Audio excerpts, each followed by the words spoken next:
It's all hands on deck for the Kansas City Chiefs. They have a full practice squad, a couple moves yet to come, and then we got to start talking about the Arizona Cardinals next on the list. It's going to be a battle, and we're going to get into it today on Locked On Chiefs. From the land of the free and the home of the Chiefs, this is the Locked On Chiefs podcast. Hey, it's Locked On Chiefs, part of the Locked On Podcast Network, your team every day for free. We appreciate you making us your first listen. Check out another Locked On show for the next one. There's a lot going on in the draft show. There's a show for every team you can conceive of in all kinds of different sports, not just the NFL, but certainly check out all the NFL ones. Maybe start listening to the Chargers show because that's coming up here pretty soon. We're going to get into it today.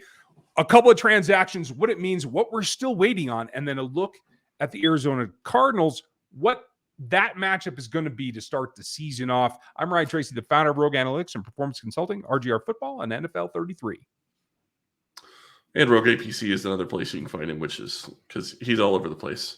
Yeah. I'm Chris Clark, founder of Chiefs Corner, and that's where you can find me and what I write about over there. Going to have a lot more to talk about here now that games are getting ready to start in a little over a week. Yes, I am pretty excited about that. It feels like, I don't know how you feel, but this whole process of setting the roster and getting to this point feels like it's elongated the run-up. I'm ready for that to be over. I don't know about you. No, I'm absolutely ready for it to be over. I've been ready for the season to start ever since training camp started, to be quite honest. But, it is what it is, and we're finally here, and it's time to talk about football and talk about actual games that are going to matter. It is. And in order to do that, you want to fill up your roster. We've gone through what's been going on with Darius Fountain coming back. We had a show on the initial look at the practice squad yesterday. And the reason that the practice squad is so much more important this year than it has been 2, 3, 4, 5 years ago is since COVID, it's a much more active part of what you might see on the field any given Sunday. Because of the rules in place, the expansion of the practice squad to 16 players, now you can pull them up, send them back down, back and forth. You can have veterans on here. If we kind of gloss over that sometimes because I forget that maybe not everybody understands that this is, again, permanently 16 players. It's unlimited call-ups now, right, Chris? Week-to-week basis. I don't think it's unlimited, but I'd have to go back and check. And I didn't realize 16 was permanent. I thought it was still something that they're agreeing on a regular basis, but I hope it becomes permanent. If it's not, it's one of those things where I think it really benefits the roster and it really benefits the NFL year to year because you can continue to develop more players. Yeah, absolutely. It's what double what it used to be because it didn't used to be 8. Yes. And that goes to show and I'm sorry, folks, if we gloss over that because it is such a big deal because we saw a lot of players play last year that were on it, and we're going to see a bunch this year. And filling it out is more important than it used to be. The Chiefs completed theirs today by actually getting signed Kendall Blanton, the tight end from Mizzou that we talked about. It was rumored, but it hadn't become official. As per Matt Derrick, about an hour ago, it has become official, and he is on this practice squad, as is a linebacker named Cole Christensen, who actually graded out pretty well in the preseason and has played the last 2 years for those Los Angeles Chargers. Now, I'm not going to start playing conspiracy theory. He looks to be an active guy. I wouldn't call him a speed demon, but he's pretty athletic. What I saw in a little bit of the preseason for the Chargers, I thought he looked fine. I don't think he's beating down anybody's door. He's not bumping Elijah Lee or Leo Chanel out of the roster, but I think it's a quality pickup, but it's also got a little bit of intel coming along with him, right? Yeah, definitely has a little bit of intel coming with him. And playing with the Chargers, he's going to know a little bit more information about their offense, and that's going to be a good situation to be in. And I do like the 16-man practice squad. I do also think that it's going to be good for this roster to have a little bit of talent that comes from other places because most of the talent that they brought back on the practice squad is guys they had in camp. And I think it's good to look at other rosters and try to bring in other guys that can hopefully contribute and maybe, give you something from, in the years coming forward. Yeah. I mean, that's going to be key. Let's see how that goes. There's a lot here. We have a couple of moves that we do expect, but the key is to have talent on the roster that you feel good about. We're brought to you today by BetOnline. That's where you can make these prop bets about who makes it and who makes plays, because you want to have the ability to roll it. Every team has attrition. It is something that happens every season at every position. The question is always, how much? How much is it going to affect what you can put on the field? And by bolstering and being a front office like Brett Veach has built, that is always churning the bottom of the roster. And I used to say the bottom 8, right? 45 to 53, right? Well, now it's really the bottom 16 because it really is the practice squad because they are a more integral and integrated part of the roster. He's always doing that. And so I don't think that this is set for real. I think this will continue to be a revolution as guys just come in and go off through the season as they continually try to upgrade the players and the guys and the possibilities they have in-house. Yeah, and I think that that's something to watch as to how many players actually stick from year to year. Zane Anderson is one that was here last year. Cornell Powell was another guy that was here last year. They stuck the entire year. It's going to be interesting to see how many guys actually stick this year and come back next year, because the reality is that means that the team thinks so highly of them that they think that they could be a contributor in the future. You have to wonder if they're thinking that Zane Anderson could be maybe their special teams ace type guy, much like what Deion Bush is going to be this year. Well, I hate saying special teams ace, but a special teams guy, because I don't think that they see him as a guy that's going to come in and give them snaps, especially with the top 3 already taken. Certainly a big contributor. You got to have that. I would agree with that wholeheartedly. It's probably, if I was going to make a bet on like who played the most snaps, it's probably on special teams between Deion Bush and Mike Burton is my guess, because Mike's going to play on all 4, and I'm pretty sure that Deion's going to play on all 4. So you got to have that, and for Zane to kind of compete, he's going to have to push that. Now, I think that there are a lot of interesting prop bets that you can go get in on the action on from our friends over at BetOnline. I don't know that one's up there, but I'm going to go put some money on it if it is, because it's your number one source for all your pro and college football betting needs for every sport and every season, but particularly this sport and right now. You can find all the latest league developments, the game matchups, all the news that you need, the pods that help you make decisions, including this year's opening week's games. BetOnline is the source that will give you all the wagering information, including the live betting lines, esports, all the scores, everything that you need. The fastest and easiest way to check all your favorite sports, including the weird stuff. I know, even disc golf is out there, regular golf, boxing, it's all there. You just head over to their website. It's easy to navigate no matter what device you're using, whether it's your phone or your computer, or whatever you want. It's BetOnline, where the game starts. I know we have a lot to talk about. I just have to say, I wish BetOnline would have given us a prop bet for whether or not Twitter would ever have an edit button. It's almost here. It's almost here. They're testing it, people. Yeah. And Ryan's just ecstatic. It just doubled the time that I have to be on Twitter now, because I will still make the mistakes. I'll just have to go back and correct them. Yeah. And I'll point them out and I'll laugh. And it's all fun. So, in fact, if anyone out there is interested in being a social media manager, I could use somebody. I'm sure you could. Management is tough. So, yeah. I'm accepting applications at rgrpodcast@gmail.com. But yeah, and anybody that wants that job, good luck, because that's going to be a disaster. But hey, let's talk about this roster. Let's talk about the Cardinals game just a little bit. Yeah, absolutely. I don't think the roster right now is set for the Cardinals. I do think there's still stuff to come. I agree. Brett Veach even 100%. hinted that they expect to do Blake Bell to IR sometime in the coming days, quote unquote.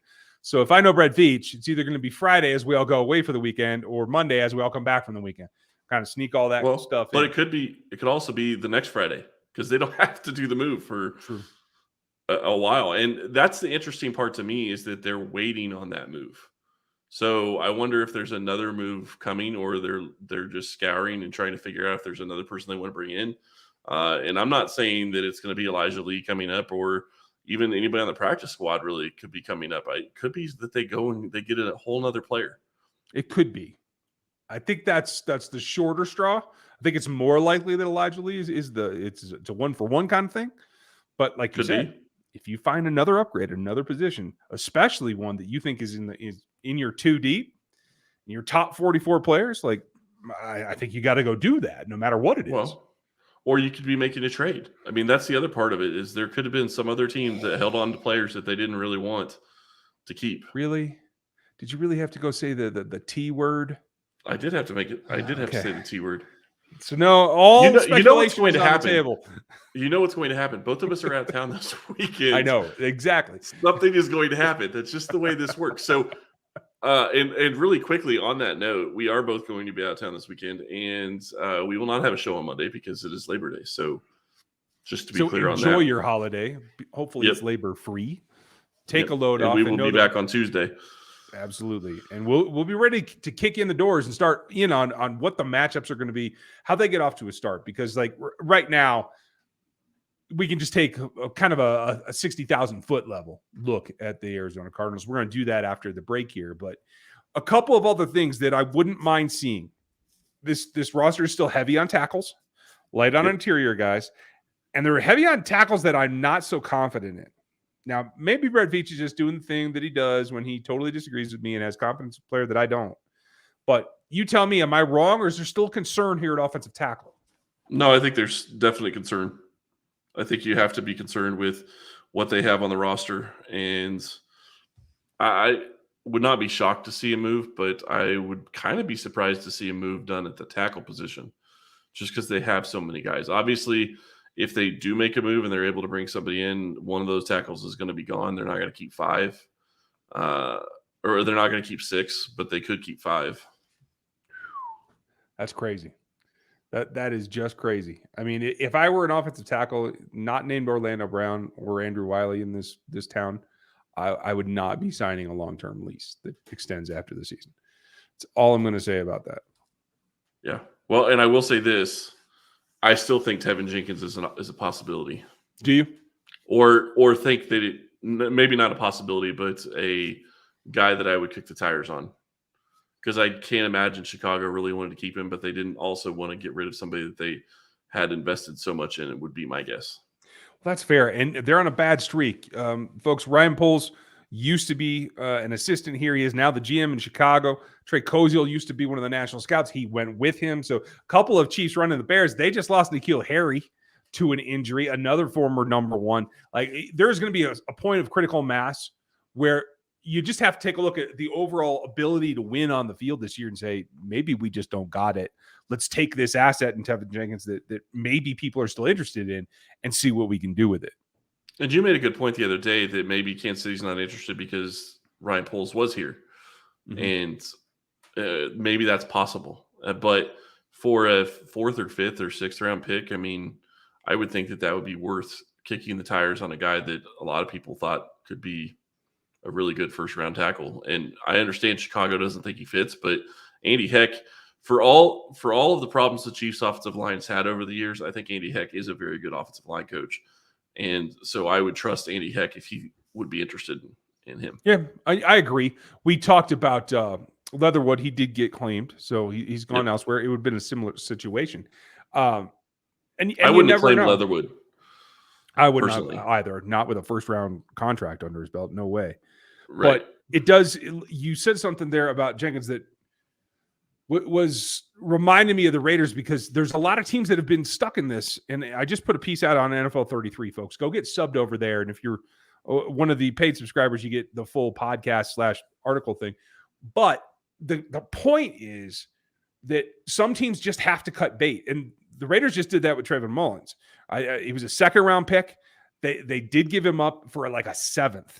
And if Jenkins is in the same situation in Chicago, I mean, for the Chiefs to take what he was a 2nd round pick, wasn't he? Jenkins? Yeah. That's a great question. I was wondering that myself. I want to say so, but I can't recall. But either way, no matter what it is, if it's the same kind of situation where you're giving a 2 or even a 1 for what is a 6th round pick, say, that's value no matter what. And that fits into Brett Veach's mode of, hey, I like guys that we were high on originally. Maybe they didn't work out. Now, again, just Jenkins caveat. was the number 39 pick. So yes, 2nd round. Yeah. So it was a 2nd rounder. But again, a caveat that if Poles wasn't big on him pre-draft, it's likely that Brett Veach and the rest of the Chief staff wasn't big on him either. So we're not saying this is happening, folks. It's just that it would be like Brett Veach to go get that kind of value on a former high pick, top 50, and bring him in for nothing. And that's exactly what my point was. It's not necessarily that they're going to go get a guy like that. It's more of that's a position of need. That's the type of player that they would usually go and try to make a reclamation project of. And it would not shock me for them to do that kind of move. Whether it's offensive tackle or defensive end or, honestly, at this point, maybe even linebacker. And it's not that I don't think Elijah Lee can start. It's that enough of the league was not interested that they let him go through to get to the practice squad. So you have to wonder, is there another linebacker out there you could bring in that could maybe be better than what you have? It's a possibility. I'm sure they're scouring all the cutdowns, and there's this last little churn that's going on. We'll see what happens from that. But next, we need to get into the Arizona Cardinals. What's going on with them, and what are we possibly seeing when it comes time for the kickoff of the Chiefs' first regular season game this year? We're going to get to that coming up next.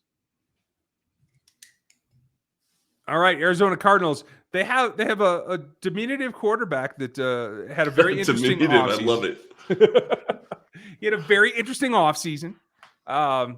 Deleted his social media with the Cardinals for a while. Right. And evidently that's what you do. The snot out of Steve Keim in the Arizona Cardinals because they went and gave him, I don't know. I don't even want to talk about the numbers. But he is in-house. They're going to do what they can to support him. It's been an up and down offseason. And quite frankly, just today, they had to put Antonio Hamilton, a DB that had a very nice camp, onto IR because of all things. Nothing that happened at the facility. He had a cooking accident at home and burnt his feet. I don't know if it was a water burn or something like that, but it's significant enough that he has to go on IR for at least 4 weeks to try and heal from this. There's some social media aspects. He put some pictures out there online that are it's pretty significant. And that just seems like it's the Cardinals' luck this offseason that, like, even when you are practicing well and you're having a good camp, just like something's gone wrong at this point. Well, and no DeAndre Hopkins for the first couple of weeks. So, that's going to be. Getting to that. No, I understand. I'm just saying. But that's a huge thing. I mean, that you can't. There are a lot of things you can gloss over when it comes to the Cardinals and think, okay, well, it's just an NFL team. But they're losing. I still think Hopkins is one of the best wide receivers in the NFL. He may be the best player on their roster. Yeah. And for him not to be there, I mean, in this game specifically, he's great for Kansas City. Not that I wouldn't love to see some of the corners go up against him because I think it'd be a great test of what they're going to be able to do in the NFL. But it makes this game easier for Kansas City. I'm not going to say it's a cinch, but it's a lot easier without Hopkins there. It certainly isn't as scary. I mean, you could make the argument J.J. Watt is still the best player on that team. Is he 87 years old? He's getting there. I don't think he is at this point in his career. You're probably right. I'm just saying, like, there could be an argument to be had there. I'm trying to say that it's not like the cupboard's bare outside of Nuke and the quarterback, right? Rondale Moore is a guy they're going to have to take care of. They did trade for Marquise Brown in the offseason. So as we start to look at what that offense can be, AJ Green is still there. Marquise Brown is there. But Brown never really impressed in Baltimore, and true, he's going to be in a similar situation with Kyler Murray. That's the kind of thing that's kind of funny to me. What I find very interesting that likes to run is, despite all that, I think they're going to be in a position to have some interesting matchups, particularly with their tight ends. It's Zach Ertz and Trey McBride, probably the best tight end in this last class. He's no Kyle Pitts, but he is going to be significant. And I think how they're going to match up and what the Chiefs are going to do, we're going to talk more about that next week. But that's going to be something that needs to be focused on, because it's not just about dropping Brian Cook as the third safety down in the box to try to take one of those tight ends. That's what they originally brought Lonnie Johnson in for. Lonnie didn't pan out. So it's going to be, I think, a really, really interesting tangle to figure out how they're going to choose to attack what I expect to be double tights a lot of the day in week one. Yeah, it certainly could be for the Cardinals. And if they go that direction, that's going to be very interesting to see what Kansas City does to attack it, because in some aspects that would almost make you want to be playing in your base defense. If they're going to go double tight, you would expect that they want to be in a 4-3. I don't know that that's going to be what you want to do. No, I understand. I don't know that's what you're going to want to do in this scenario. So, I mean, we'll have to see what Kansas City does. I'm really curious to see if that's really how Arizona wants to attack this team. It makes sense from the aspect of those are probably two of their bigger weapons that they have right now, since they don't have Hopkins. Mm-hmm. But how is their offense going to evolve without Hopkins? Because they're going to have to do it for the first 6 weeks. And The other thing that works in Kansas City's favor in this game is I think Kansas City's offense looked like it was pretty much in sync with most of its players. I think that it's, obviously MBS and Mahomes aren't quite on the same page yet, but I think you can say that they're close enough to where you feel pretty good about it. Yeah. And so I think their offense is going to be fine. Arizona is going to be in a situation where they are running an offense without their best weapon. That's going to be a little bit tricky, and I don't know how they're going to deal with it. I mean, I think that their coach is capable, and I'm sure we're going to have a very colorful crossover coming up on next Thursday with Mr. Clancy. Folks, be prepared for what Chris and Clarence have to get into, because that should be very, very entertaining, I have to say. I do want to throw out one more note. You bring up a good point about what they have to do in order to move their offense in light of all this. And that is, I think, lean on the run game a little bit more. James Conner is their starter. But this is also kind of a revenge thing, because Darrell Williams is on their roster. There was talk about him not making it. He definitely is. And against the Chiefs week 1, I got to think that they're going to put him to use. Darrell wanted to return, and I think was pretty disappointed about not being asked back. So I wonder what that turns into week 1. It could turn into something, but at the same time, he's only one guy. If their offensive line is able to open holes, then that's going to be difficult, because I think that he can be a powerful runner, and he can be a very effective runner when he's running somewhat angry, and he's going to be angry.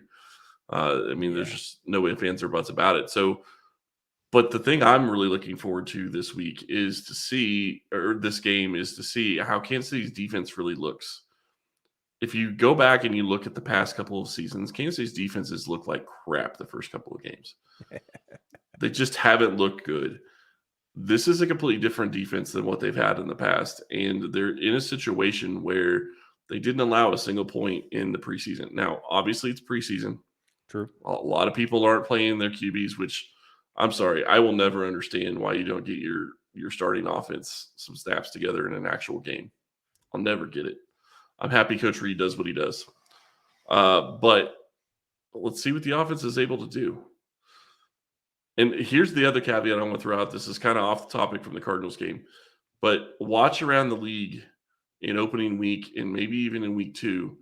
How much are those offenses that don't have any snaps during a game scenario, how much do they look off compared to what they're going to be later in the season? Yeah. I mean, you won't know for a while, but I think it cost Buffalo a chance to host the AFC Championship game last year. It could be. Yeah, and that's they lost that early game to the Steelers. Right, and that's the key for everybody really in the AFC that's in contention, right? Whether it's the Chiefs, whether it's the Bills, whether it's the Bengals, like there's no slip up. There's enough competition now. You don't have room to stumble in week 2 and not be able to recover. So it's going to be interesting. We will get eventually to what's going to go on week 2 for the Kansas City Chiefs as well, because that is 4 days beyond week 1, just because of the way the schedule is working out, folks. We'll have a ton more on that. I just want to say this really quick, because I think we'd be remiss if we didn't mention the Broncos just paid Russell Wilson a bunch of money. Right. Patrick Mahomes' contract is still the best contract in the NFL. So thank you, Patrick. and thank you, Brett Beach. And just wait till Herbert, because Patrick's going to look very, very reasonably priced here, just in the AFC West come next season. So yeah, it looks like Wilson is tied to the Broncos for 7 years for $300 million almost. He'll be 40 years old. Yeah, 40. 5-year extension, 5-year, $245 million contract, $165 million guaranteed. Congratulations to him. I think he's a great quarterback. I think he deserves to get paid like a great quarterback. I don't think he ever got a fair shake in Seattle. It'll be very interesting to see what he's able to do in Denver. And I hate that he came to Denver, because it's going to be something that Kansas City's going to have to contend with. But at the same time, it's just going to make Kansas City better. They're going to have to beat a better team, so they're going to be better for it. So I just had to say that Russell Wilson did get paid, and I think we'd be remiss without saying it, considering it's a pretty big storyline for today. And it does affect Kansas City indirectly. It is. And I like what you said, too. By having to play stiff competition all season long, it keeps you prepared. Again, in any season, it's the injury bug that you got to fear the most. but those head-to-head matchups get you ready. So hope that you guys have had enough early look at the Cardinals. The Chiefs may make a move this weekend. If they do, I'll try to do something somewhere from wherever the campsite will allow me this weekend. But if not, we will be back for you on Tuesday. Can we leave on a little bit of a high note? This isn't necessarily a high note, I guess, but props and prayers to Poe, the bird of the Ravens, who tore his ACL. Sorry, I have to mention it because it makes me chuckle just a little bit. I know that's bad, but okay, if that's the up note you wanted to leave on, okay. I mean, it's funny. The Ravens mascot is now out, and it looks like one of the guys that used to work for PFN is actually maybe going to try out to be the new Baltimore mascot. So we'll see if that happens. Okay, good luck to you. This guy will not be trying out for any mascot job anytime soon. So, folks, enjoy your Labor Day weekend. We hope that you have a good time. We're going to take it easy. So we'll be back with you on Tuesday as we start to look ahead, get tuned up for what that first week's going to look like. You guys have a great holiday, and we'll talk to you afterwards.